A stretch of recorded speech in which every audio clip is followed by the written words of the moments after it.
Hoje o assunto é sobre arquitetura hostil. Você sabe o que é? Se trata de uma estratégia urbana delimitar os espaços utilizados pelos cidadãos, levando em consideração principalmente sua situação socioeconômica. Mas essa estratégia não resolve. Todavia, exclui os indivíduos de uma sociedade. Por exemplo, pessoas em situações de rua tendem a ter mais dificuldade de acessar certos espaços por conta de estratégias criadas pelos designers urbanos de uma cidade que complexifica alguns comportamentos populacionais.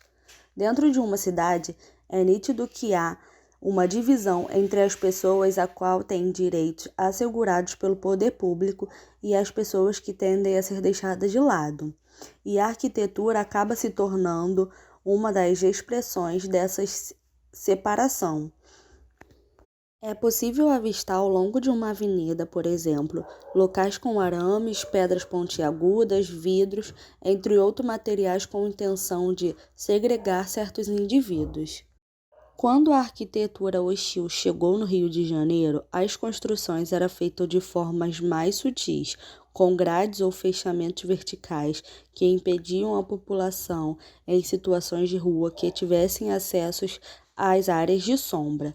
Todavia, com o passar dos anos, isso foi se diversificando até chegar aos canteiros de pedra, muretas e grades em formatos de lanças, como podemos ver atualmente em grande parte do estado. E como desculpa para tais construções, a prefeitura alega que é para a segurança desses grupos de pessoas, vista que na maioria das vezes eles estão localizados próximos a vias urbanas de tráfego intenso, o que é considerado um extremo risco à sua integridade.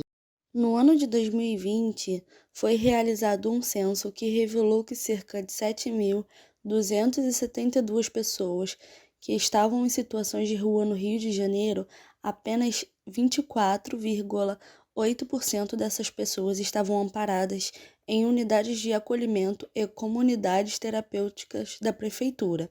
Ou seja, as outras 75,2% que estavam na rua sem qualquer amparo. A arquitetura hostil por muitos anos foi vista como uma intervenção urbana totalmente naturalizada. Porém, atualmente, algumas instituições e até mesmo alguns estados têm percebido que, na verdade, esse tipo de arquitetura é a causadora de um enorme abismo social que não visa apenas a população de rua, mas também quem é considerado indesejado. O Senado Federal aprovou em março de 2021 um projeto de lei que impede a aplicação de uma intervenção hostil em espaços de uso público com a intenção de afastar pessoas, principalmente as que se encontram em situações de vulnerabilidade nas ruas e tem como nome Lei Padre Júlio Lancerotti. A Lei Padre Júlio Lancerotti recebeu esta denominação pela ação ocorrida em São Paulo, onde ele usou marretas para quebrar as pedras que foram colocadas pela prefeitura da capital debaixo do viaduto Dom Luciano Mendes de Almeida para impedir a permanência das pessoas em posição vulnerável. O padre deixou claro que via naquelas pedras o sinônimo da injustiça. Concluindo, quero trazer essas reflexões. Será que a cidade é para todos? Será que a solução de moradia se resolve com arquitetura hostil? Na questão específica dos moradores de rua, que tipo de política pública como essa visa resolver o problema da desigualdade drástica no país? A questão, mais uma vez, é maquiada e remendada às pressas, sem considerar o problema a longo prazo. Na realidade, a desigualdade no Brasil está mais perto do que imaginamos.